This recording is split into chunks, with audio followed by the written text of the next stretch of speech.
예루살렘 먼 지방에 살던 한 유태인이 아들을 쉽게 말한 예루살렘으로 유학을 보냈습니다. 그런데 본인이 몸이 좀 좋지 않아 그 아들 유학길 가운데 아들을 보지 못하고 죽을 것 같았습니다. 그래서 유서를 쓰기 시작했습니다. 그 유서의 내용이 이렇습니다. 내 모든 전 재산을 한 노예에게 주되 나의 아들에게는 아들이 원하는 한 가지만 주게 하라. 이상하죠? 아들이 유학 중에 아버지가 죽게 되고요. 노예는, 그 한 노예는 너무나 기분이 좋은 나머지 아버지의 소식을 가지고, 그 부고의 소식을 가지고 예루살렘으로 달려가서 아들을 만납니다. 아버지의 죽음을 이야기하고 그리고 유서의 내용을 보여주었습니다. 그 아들은 어땠을까요? 우리가 잘 아는 망연자실했겠죠. 어찌됐든 집으로 내려와 아버지의 장례를 다 치렀습니다. 장례를 치르고 나니 이제 어떻게 살아야 할까 근심 걱정이 되기 시작했습니다. 전 재산은 그 노예에게 다 주어버렸는데 어떻게 살아가야 할까 막막해지기 시작했습니다. 그래서 랍비를 찾아가서 이렇게 상담하기 시작했습니다. 아니 선생님, 나는 아버지를 한 번도 화를 내게 한 적도 없고 아버지 마음에 들지 않게 행동한 것도 없고 나는 공부를 열심히 해서 이렇게 유학도 잘 했는데 왜 전 재산은 저 노예에게 다 줍니까? 나는 어떻게 살아야 합니까? 그러면 유서를 랍비에게 보여주었습니다. 유서를 유심히 본 랍비는 이렇게 이야기합니다. 아버지는 당신을 정말 사랑하는 분이었네. 아버지의 지혜가 정말 놀랍도록 그 사랑이 배어나오고 있네. 이해가 되지 않았습니다. 아니 전 재산을 다 노예에게 주었는데 어떻게 그게 아버지의 사랑이라는 것입니까? 랍비가 이렇게 풀어서 설명합니다. 자네의 아버지는 자네와 떨어져 있기 때문에 만약 내가 죽으면 이 노예가 재산을 다 써버리거나 아니면 재산을 가지고 도망가 버리거나 아니면 이 죽음조차도 내 아들에게 알릴 수 없을 거라고 생각했네. 그래서 그 아들에게 소식을 전하는 방법으로 전 재산을 그 노예에게 준 것뿐이네. 아들은 또 대듯이 물었습니다. 아니 그게 나와 지금 무슨 상관입니까? 재산이 다 노예의 것이 되어버렸는데요. 지혜가 부족한 젊은이로군. 아버지가 유서에 뭐라고 썼나? 아들이 원하는 한 가지는 아들에게 주라고 쓰지 않았나? 노예의 전 재산은 누구에게 속하는 것인가? 주인에게 속하는 것이네. 자네는 노예만 택하면 되는 것이네. 그제서야 이 아들은 안심을 하고 노예를 선택하게 되고요. 그 전 재산이 모두 자기 것이 되었으며 이후에 노예를 풀어줬다라고 합니다. 어떻습니까? 조금 비근한 예이기도 한데요. 하나님의 사랑이 이렇다는 것입니다. 하나님의 사랑은 우리에게 가장 좋은 것으로 주실 줄 아는 분일 줄 믿습니다. 아버지가 아들에게 좋은 것으로, 가장 필요한 것으로, 가장 많은 것으로 줄 줄 알듯이 하나님의 사랑이 바로 우리에게 가장 좋은 것으로, 가장 유익된 것으로 다가오고 있다는 사실을 기억하시길 바랍니다. 그랬을 때에 우리가 생각하는 이 고난, 위기, 아픔, 슬픔, 근심, 걱정, 이 모든 것이 하나님의 사랑의 테두리 안에 있다는 것을 기억하시길 바랍니다. 이스라엘 백성들의 역사도 그러하지요. 그들이 겪었던 고초와 힘듦, 어려운 고난 또한 하나님의 사랑이란 이 테두리 안에서 하나님의 섭리 가운데 있었다는 것입니다. 오늘 본문에 나오는 출애굽기 사건도 마찬가지입니다. 흔히 아는 구원의 사건, 무슨 구원입니까? 하나님께서 이스라엘 백성들에게 가장 좋은 것으로, 가장 필요한 것으로 채우시는 사건이 바로 이 출애굽기 사건이라는 것입니다. 오늘 본문의 제목을 고난의 재발견이라고 이야기했듯이 정말 우리 그리스도인이 겪는 고난이 어떤 의미인지 한번 살펴보면서 출애굽기 사건을 다시 한번 더 더듬어보는 그런 시간 가지시기를 간절히 축복합니다.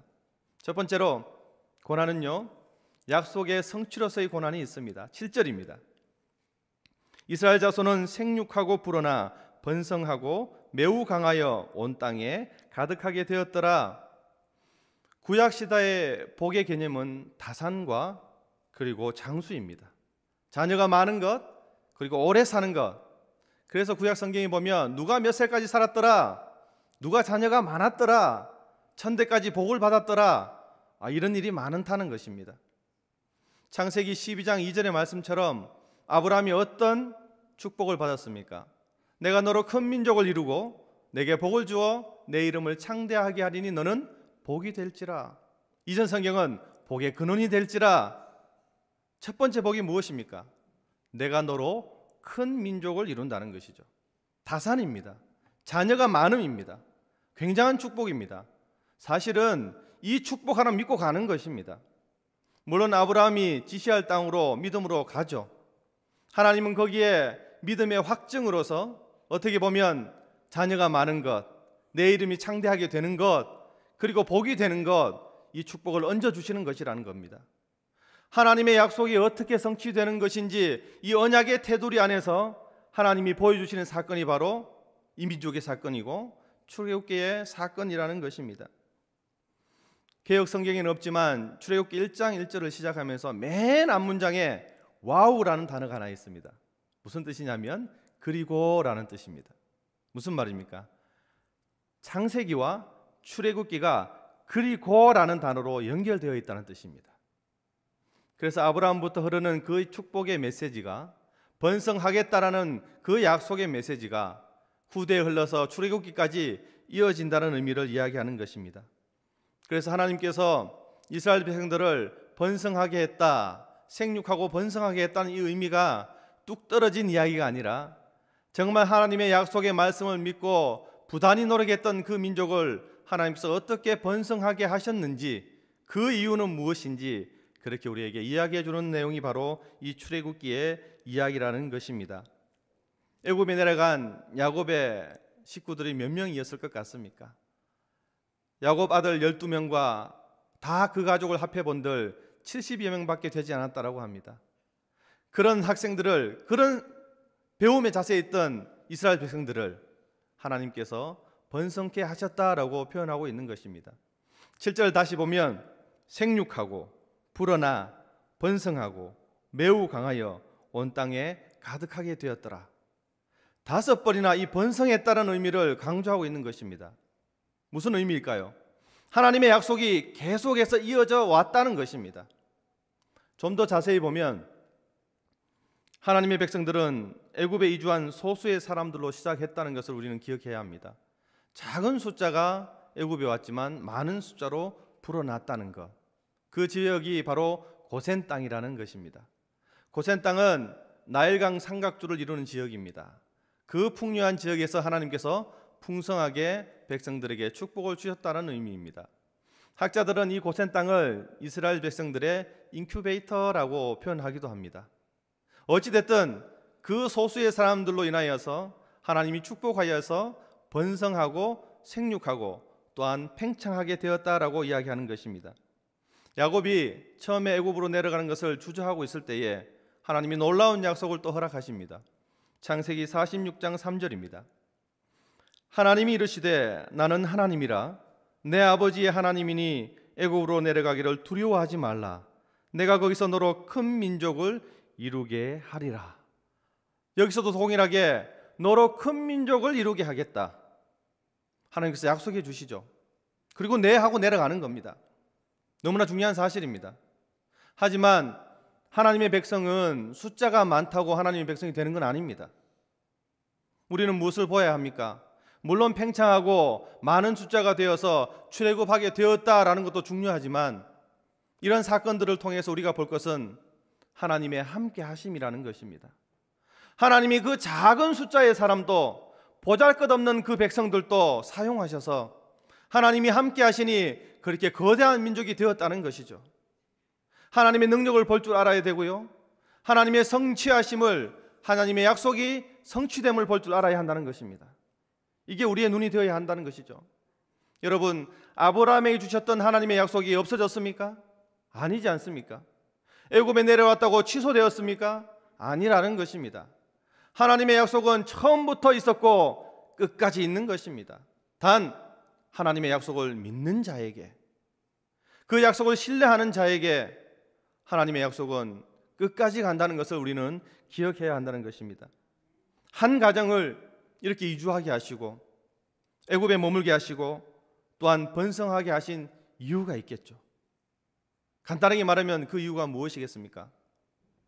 또 떠나게 하시려고, 고난받게 하시려고, 약속의 성취로서 고난이 있다는 것을 알게 하시려고 이러한 일들을 하나님께서 계획하신다는 겁니다. 우리는 무엇이 필요합니까? 결단이 필요하다는 것입니다. 내가 어떻게 결단하고 하나님의 말씀을 믿고 나아가느냐, 이것은 우리의 몫이라는 것입니다.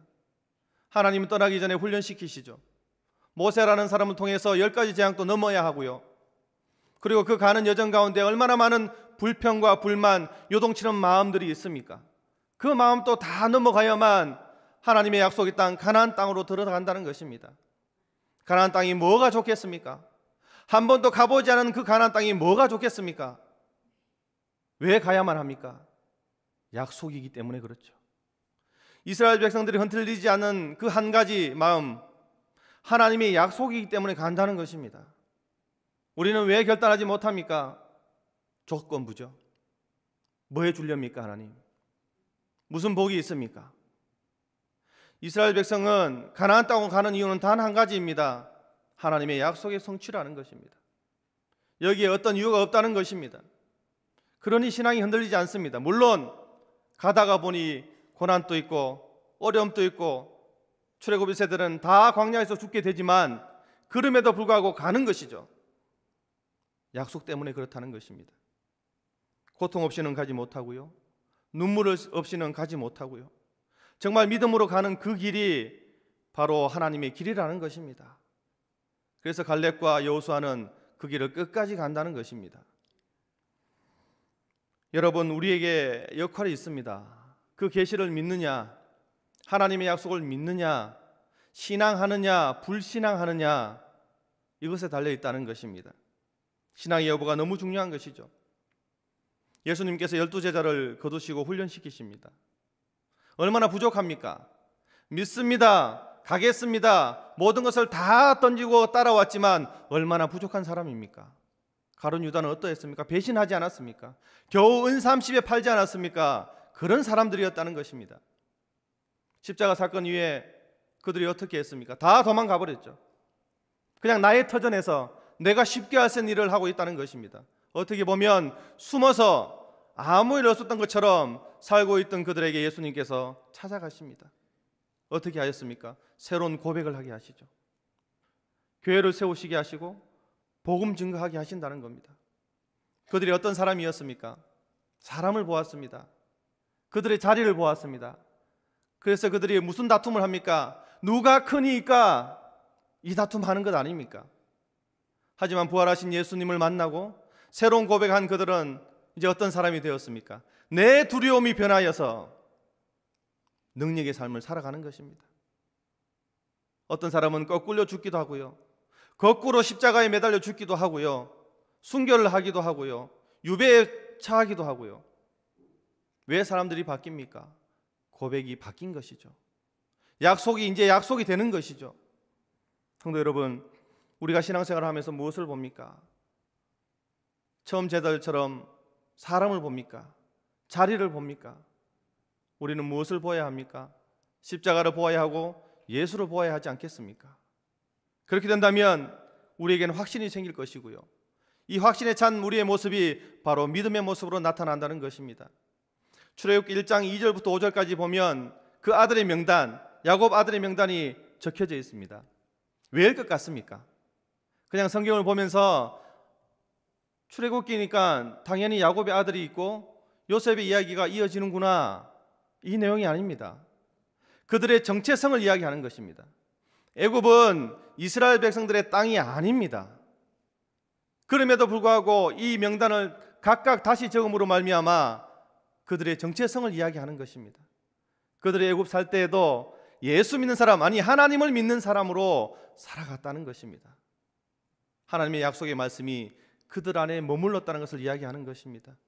그런 사람이 고난을 이겨낼 줄 믿습니다. 두 번째로 참여의 주체로서 고난이 있습니다. 좀 어려운 말이죠. 고난을 감당한다는 뜻입니다. 8절입니다. 요셉을 알지 못하는 새 왕이 일어나 애굽을 다스리더니, 여기서 일어났다는 뜻은 반기를 들고 일어났다는 의미입니다. 무슨 말입니까? 요셉이 있었을 때는 힉소스 왕조가 있었습니다. 셈족입니다. 요셉도 셈족입니다. 어땠겠습니까? 편하게 살았다는 겁니다. 같은 셈족이기 때문에 편리를 봐주었다는 것입니다. 사실 그러했기 때문에 번성할 수 있었겠죠. 자리를 잡을 수 있었을 것입니다. 그런데 여기서 반기를 들고 일어났다는 것은 투트모스 1세, 어떻게 보면 원래 애굽 백성들, 애굽 족속의 왕이 일어난 것입니다. 이제 어떻게 됐겠습니까? 그들이 누리던 영광, 편안함, 안락은 다 없어지기 시작했습니다. 9절과 10절을 한번 보십시오. 새로운 왕은 이렇게 생각합니다. 이 백성 이스라엘 자손이 우리보다 많고 강하도다. 자, 우리가 그들에게 대하여 지혜롭게 하자. 두렵건대 그들이 더 많게 되면 전쟁이 일어날 때에 우리 대적과 합하여 우리와 싸우고 이 땅에서 나갈까 하노라. 이게 무슨 말입니까? 자신들이 밀어냈던 힉소스 왕조와 이 이스라엘 백성들이 결탁하여서 싸우면 우리가 질 수 있다는 겁니다. 두려워 떨게 되는 것입니다.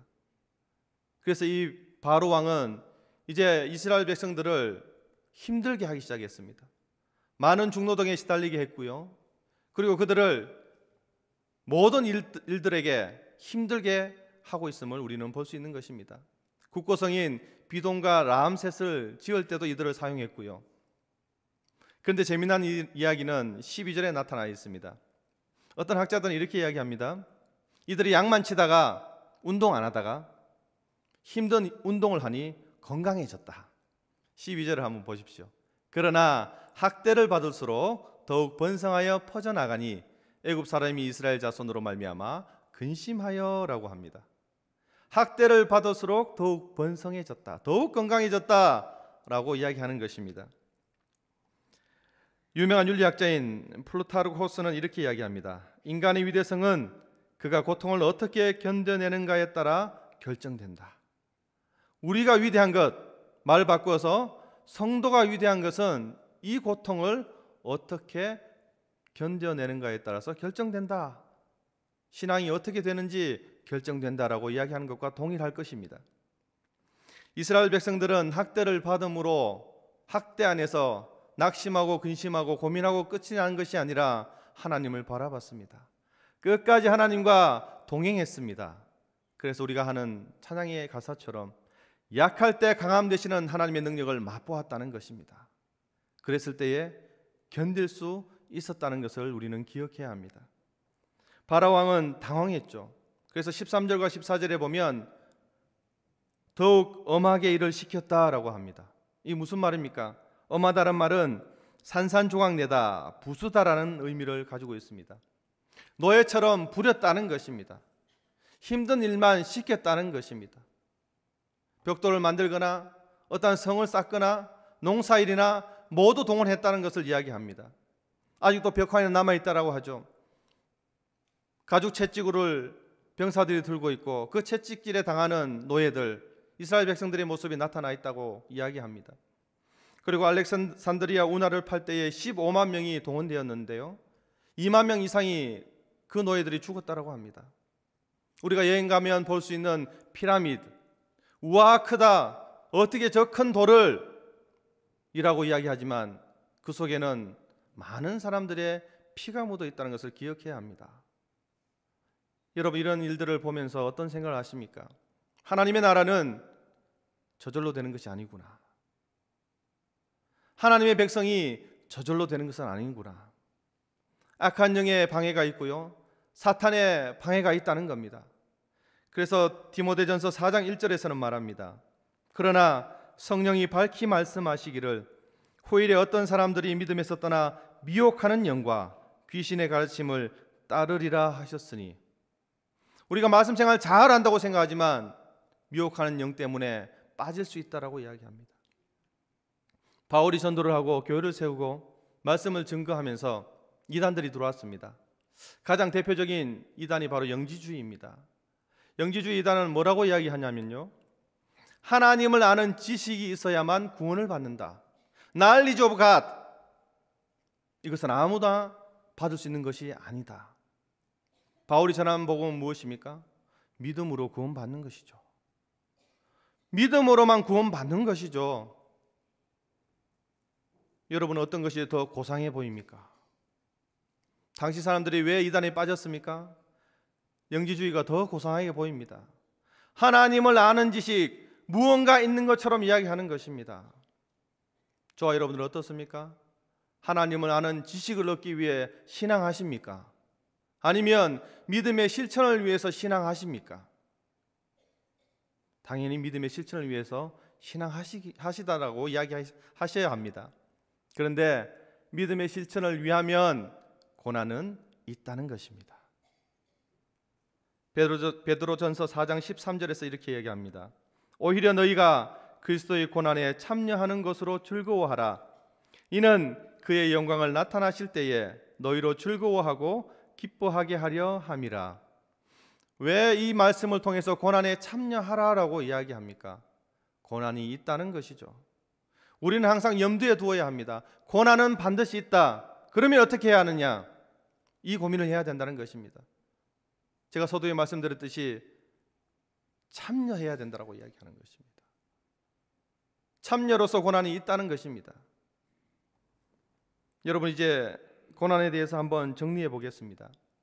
헬라어 파스코라는 단어가 바로 고난이라는 의미를 가지고 있습니다. 고난당하다, 고통당하다라는 원래는 동사였습니다. 그런데 이 의미가 수동적인 의미와 능동적인 의미가 있습니다. 수동적인 의미로서의 고난은 이유 없이 고난당하는 상태에 방치되어 있음을 의미합니다. 그리고 능동적인 의미로서 고난은요, 적극적으로 그 고난에 맞서서 고난을 참고 견디는 상태를 이야기합니다. 자, 우리가 겪는 고난은 어떤 고난에 있습니까? 수동적입니까? 능동적입니까? 우리는 항상 고난을 당하죠. 어떤 의미에서든지 고난을 당하게 되어 있습니다. 수동적인 의미에 있습니까? 이유 없이 고난을 받아서 나는 그것에 방치되어 있습니다. 하나님 어디 있습니까? 이렇게 표현하고 있습니까? 아니면 능동적인 의미로서 그 고난에 맞서서 여호와를 쳐다보며 원하고 바라고 기도하며 하나님 앞에 있으려고 노력하십니까? 너무나 중요한 사실입니다.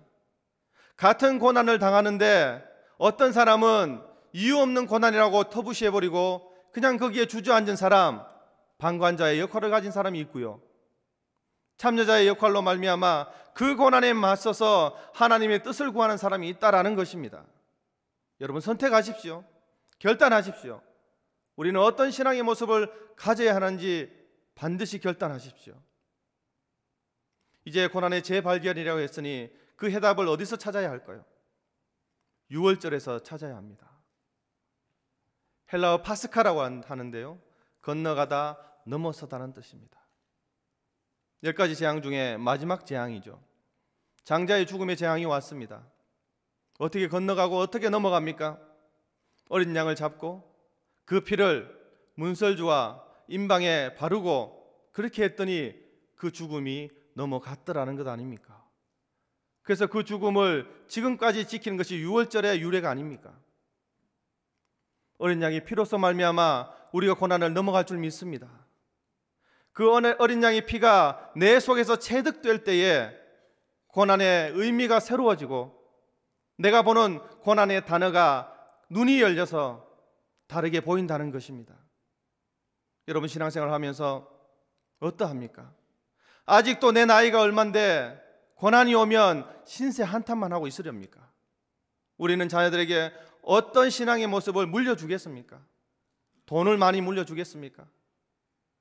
물론 그것도 중요할 수도 있겠죠. 하지만 신앙을 하는 우리는 어떤 신앙의 유산을 물려줘야 합니까? 어떤 일이 있을 때 우리 부모는, 우리 할머니는, 우리 할아버지는 어떻게 견뎌내시더라.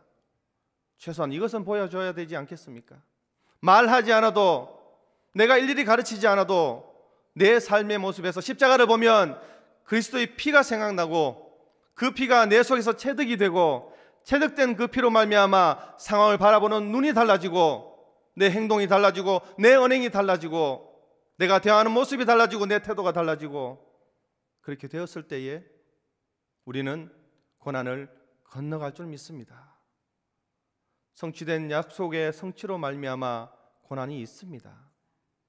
참여의 주체로서의 고난이 있습니다. 우리는 넘어가야 합니다. 이게 어떻게 가능합니까? 하나님과 나와의 관계가 있었을 때에 가능할 줄 믿습니다. 우리에게 오는 고난이 그냥 단순히 아픔과 슬픔으로 끝나는 것이 아니라 하나님이 주신 약속으로 말미암아 건너가고 내가 그것을 맞서서 견뎌내므로 하나님 면전에 서 있음으로 견뎌내고 넘어가는 저와 여러분 되시기를 간절히 축복합니다. 기도하겠습니다. 하나님 감사합니다.